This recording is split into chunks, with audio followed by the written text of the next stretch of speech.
Hello YouTube, Upstairs Forest here with a 3-step method to make sure you purchase the correct inner tube for your bicycle. I'll give you the information that you need in the first half, and in the second half of the video I'll do a deep dive. There are 3 pieces of information we need to know to make sure we get the right inner tube for our bicycle. They are the tire size that the inner tube is going to be used with. We need to know what type of valve stem we need, and there are 2, either Schrader or Presta. And we need to pay attention to the length of that valve stem. Step 1 is to find some numbers on the sidewall of the tires. These numbers represent the size of the tire. These are some common tire sizes, so when you're looking for the numbers on the sidewall of your tires, there's a good chance they're going to match one of the ones on this list. The numbers ideally are going to be printed in ink, but sometimes they're embossed in the rubber, and sometimes both. Here are some examples from tires on bikes that I have. Without going into much detail, tire sizes are generally going to be measured either in inches or in millimeters.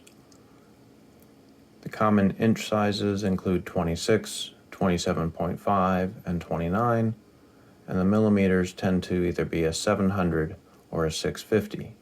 In both cases, the second number is the width of the tire. For the metric tires, it's in millimeters, and for the standard tires, it's measured in inches. Moving on to step 2, we need to determine what type of valve or valve stem you've got on your bike. There are 2 basic types you're going to find, Schrader and Presta, and this is my artistic impression of the 2. This is a Schrader valve, and this is the cap that your bike may or may not have, and this is a Presta valve and its cap, which again may or may not be on your bike. So let's take a look at the real thing. This is a Schrader valve with its cap on. Now this is a metal Schrader valve. Oftentimes these are rubber, and so they'll be black instead of silver. But the size will be the same and they'll look the same inside. And if they have the cap will be the same. This is a Presta valve. It's a pretty long one. It has its cap on, and that's what it looks like with its cap off. The third piece of information we need to know and pay attention to is the length of our valve stem. I'm going to put a more detailed explanation about that at the end of this video. For now, chances are you're going to need a 40 millimeter or a 48 millimeter valve stem. These are the most common sizes. They should be easy to find. That's probably what you need. Stay away from anything shorter than these. For our example, this is the information that we got when we completed the 3 steps. Step 1, determine the tire size. We found it's a 700 by 35. Step 2, valve type. For this bike, it's going to be Schrader. And step 3, the valve length, is going to be the standard 40 millimeter because it's a standard rim. Now that we know our tire size and the type of valve we want, let's head over to the world's largest retailer and enter that information into the search box. What you'll notice in the search results is that tubes actually cover a range of tires. And what we need is for our tire size to fit somewhere in that range. This first result here, Sunlight tube, covers from 28 to 35. So our tire is at the top of this range, which actually is a good thing. On the other end here is a Sunlight that goes from 35 to 43. The question would be, which one would you take? Well, in this case, you would take this one, the one that goes from 28 to 35. The one that covers 35 to 43 is actually going to be a bigger, heavier tube, and there's not going to be a whole lot of advantage if you walk into a bike store that isn't Amazon, and they only had the 700 by 35 to 43, and you needed a tube, you would absolutely buy that one and it would work fine. Wrapping up the first half of this video, here is a summary of the 3 pieces of information that you're going to need to buy the correct inner tube for your bicycle.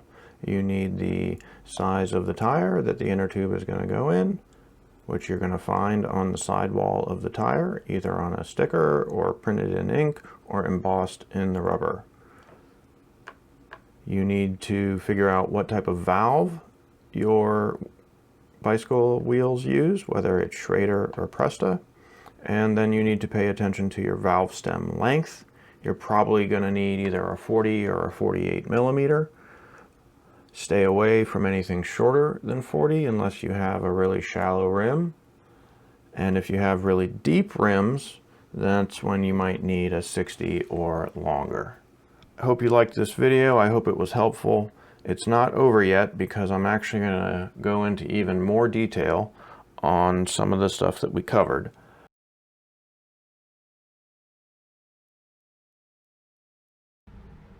If you're having trouble finding the numbers on your tire, there could be a couple of reasons for this. In the worst case, they might be missing or at least rubbed off. If that's the case, you might check the other tire if you haven't already checked both of them. Generally, the front and the rear tire are the same.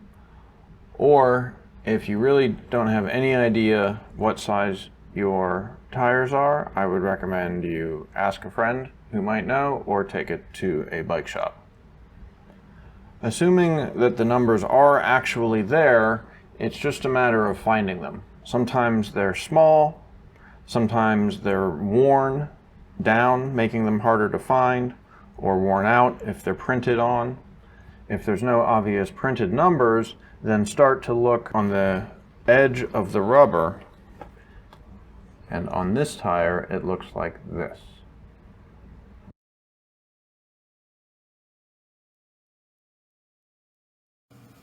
First of all, a quick review of our wheel parts, what makes up a bicycle wheel. In the center we have a hub. Connected to the hub are spokes, which are those thin metal wires, and they connect to the rim, which is the outer metal part of the wheel that the tire sits on. And up here, the tube goes inside the tire. And then coming off of our tube is our valve stem. The valve stem is going to reach inside the wheel, which means it has to go through the cross section of the rim. So the cross section of the rim means that we took our bicycle wheel and we cut it in half like a pizza this way, and then we picked our pizza up and we looked at the thin edge of the pizza so we could see the crust and the sauce and the cheese. So in that case, the rim is the crust, the tube is the sauce, and the tire is the cheese. The valve stem, I don't know what the valve stem is in our pizza analogy, but I think I'm hungry. So the valve stem is going to sit inside our tire like this and extend through the rim into the wheel. Now this, our 60 millimeter Presta valve, you'll see a nice bit of it sticks out past the rim, about an inch, inch and a half, which is what we want. And that's what this 60 millimeter Presta valve is for. It's for these deep rims. When we use it on a more normal rim, you can see it still works fine, but there's a lot sticking out, which aesthetically is not very pleasing. And of course, if we do it on a super shallow rim, a whole lot of it sticks out. So that is a 60 millimeter valve stem. And this is a 48 millimeter valve stem, which you can see is made more for these conventional depth rims. So that's the detailed explanation about valve stems and why they're important and how it relates to the depth of your rim. Schrader valves, I've really only seen them for bicycles at least in 32, 40, and 48 millimeter lengths. And like I said, you're going to probably do a 40 or a 48 millimeter, depending on the depth of your rim. Older bikes tend to have shallower rims, newer bikes tend to be a little deeper. And then the really deep rims generally are found on the really sporty road bikes. And because some of these deep rims are really deep, you will find Presta valves that go all the way up and maybe even past 100 millimeters. And with this being a 60 millimeter, you certainly would not want to get a 60, 80, or 100 millimeter valve if you just have a normal rim, which you probably do. That's why 48 millimeter is probably what you need. That's going to cover 90–95% of the rims that are on bicycles built in the last 20 years.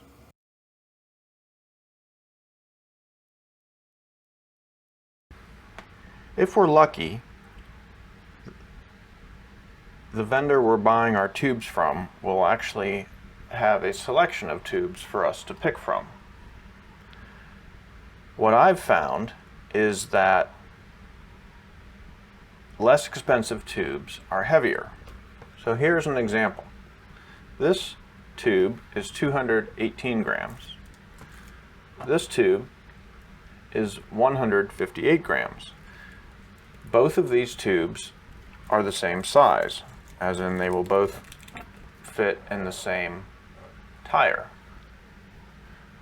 But this tube was about half the price of this tube. Now, heavier tubes are not necessarily bad, because generally what it means is that the rubber is thicker, and thicker tubes do have some advantages, mainly that they'll be a little more puncture resistant, and also they will hold air a little bit better, so you won't have to pump them up quite as often. But we're talking bicycles here, and when we're talking bicycles, we're almost always concerned with weight, especially weight on our wheels. So to me, to save 60 grams for about $5 is one of the better deals in cycling that you can hope to find.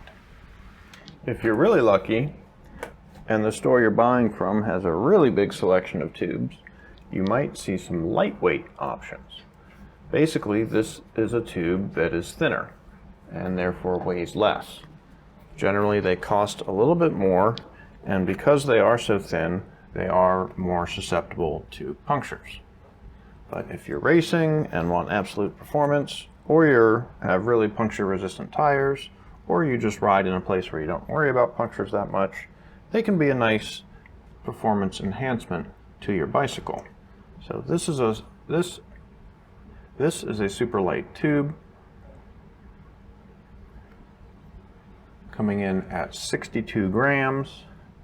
Here's a good quality but non-super light tube, and that's coming in at 101 gram. Both of these are the same size. They fit a 700 by 25 tire. I think the weights of tubes is interesting because it's one of the least expensive places where you can shed grams from your bicycle. That is it for my video on inner tubes and how to make sure you get the right one for your bike. I hope it was helpful. I hope it was informative and maybe a little bit entertaining. It looks like a nice hot summer day. I am going to go for a bike ride, and so should you.